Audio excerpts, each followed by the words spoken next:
وَكُلُوا مِمَّا رَزَقَكُمُ اللَّهُ حَلَالًا طَيِّبًا، کھاؤ اس رزق میں سے جو اللہ نے حلال اور پاکیزہ دیا ہے۔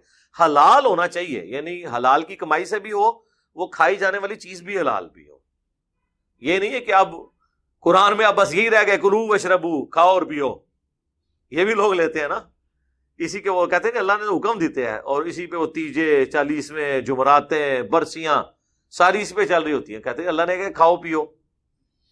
واتقوا اللہ، اور اللہ کا تقوی اختیار کرو، الذی انتم بہ مؤمنون، وہ اللہ جس پہ تم ایمان لاتے ہو، یعنی جس اللہ پر ایمان لانے کے دعوے دار ہو نا، اس کا تقوی اختیار کرو، ڈر جاؤ۔ صرف اس کو ماننا کافی نہیں ہے، اس کی بھی مانو۔ یہ اس کی ماننا ہے نا، جو اللہ تعالیٰ بار بار یہ کہہ رہا ہے کہ جو میں کہہ رہا ہوں نا وہ کرو۔ اچھا، اس سے آپ کو ایک اور بات بھی پتہ چل گئی۔ لوگ کہتے ہیں نا جی کوئی بھی اچھا کام ہے بس اللہ نے تو دیکھنا ہے نیت کیا ہے، آپ اللہ کے لیے وہ کر لیں۔ قرآن اس بات کو نہیں مانتا۔ قرآن کہتا ہے لَقَدْ كَانَ لَكُمْ فِي رَسُولِ اللَّهِ أُسْوَةٌ حَسَنَةٌ، دنیا کی بڑی سی بڑی نیکی بھی زیرو سے ملٹیپلائی ہے اگر وہ نبی الاسلام کے طریقے پہ نہیں ہے، کیونکہ رول ماڈل کون ہے؟ پیغمبر۔ اس لیے رول ماڈل پیغمبر کو بنایا جاتا ہے کہ کوئی اللہ کی محبت میں اللہ کے لیے غلط چیزیں منسوب نہ کر دے۔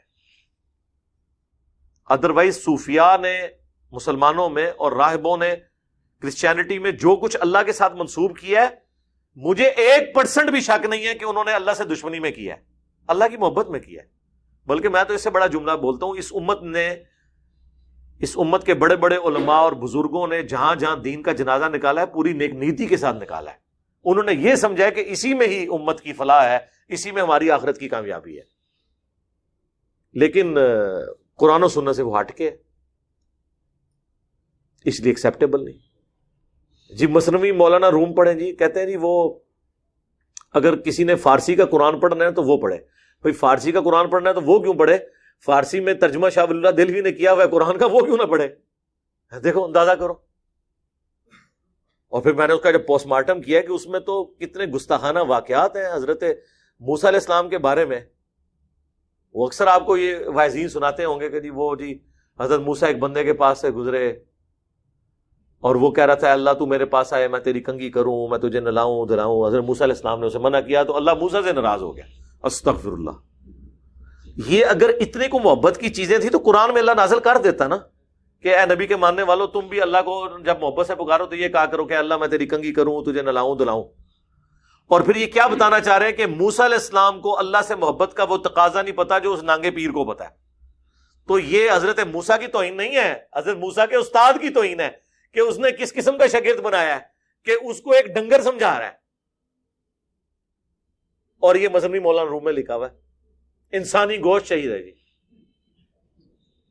یار اللہ نے جو انسانی گوشت چاہیے سی نا، اللہ نے ابراہیم علیہ السلام کو خواب میں کہا تھا، گوشت نہیں کہا تھا، بیٹا قربان کرتے۔ گوشت ادھر بھی نہیں مانگا تھا۔ سورہ حج میں آیا کہ تم جو قربان کرتے ہو نا، اس کا گوشت اور خون مجھے نہیں پہنچتا بلکہ تمہارے دلوں کا تقویٰ پہنچتا ہے۔ اور وہ بھی بچہ قربان نہیں ہونے دیا، اس کی جگہ اللہ تعالیٰ نے مینڈا بھیج دیا۔ وہ کہتے نہیں ایک بندہ تھا، اس نے پھر گوشت لا کے انہوں نے کہا ایتھو لاما ایتھو لاما اتھو لاما، خدا کے لیے۔ یعنی یہ چیزیں استغفر اللہ توبو الیہ۔ ایک طرف تو ہمیں یہ تعلیمات ہے کہ اپنے راستے سے تکلیف دہ چیز بھی ہٹا دینی ہے، اس میں یہ چیز بیٹھتی ہے کہ آپ نے اپنے آپ کو تکلیف دینی ہے۔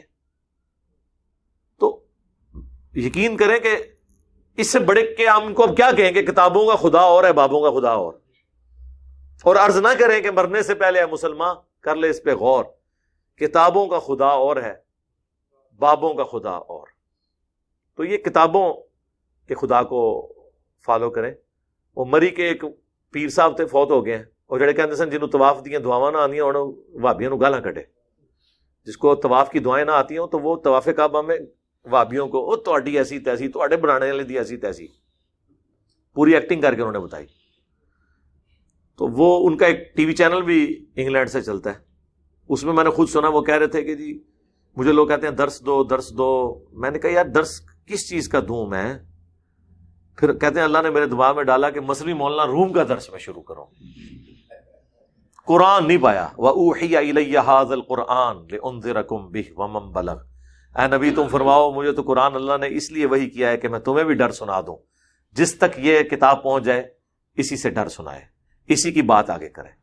فذکر بالقرآن من یخاف وعید، اے نبی قرآن سے تذکیر اور نصیحت کریں اسے جو اللہ کی دھمکی سے ڈر جائے۔ وَلَقَدْ يَسَّرْنَا الْقُرْآنَ لِلذِّكْرِ فَهَلْ مِن مُدَّكِرٍ، اور قرآن کو نصیحت حاصل کرنے کے لیے ہم نے آسان کر دیا، ہے کوئی نصیحت حاصل کرنے والا؟ لیکن سر یہ سب کچھ قرآن میں ہی لکھا رہ گیا۔ اب مجھے بتائیں کہ یہ بزرگ جو اس قسم کے شعر و شاعری لکھتے رہے، کتابیں لکھ کے چلے گئے، ان سے کو پوچھے کہ یار قرآن کے بعد تو مسلمان صحابہ نے شعر کہنے چھوڑ دیے تھے کہ قرآن کے بعد اب کیا بات کریں، تم لوگ شاعری بھی کرتے رہے تو کس قسم کی شاعری کرتے رہے جو دین قرآن و سنت میں ہے ہی نہیں تھا؟ بس وہ ایک نسل در نسل گمراہی کا سلسلہ چلا، اور جو کوئی کھڑا ہوتا تھا تو چونکہ اس وقت حکمران ان کے غلام ہوتے تھے، ایسے بندوں کو راستے سے ہٹا دیا جاتا تھا۔ ادروائز یوٹیوب اس زمانے میں ہوتا تو آپ کو کئی باغی پچھلے 1000 سال میں نظر آتے، کئی ایک باغی۔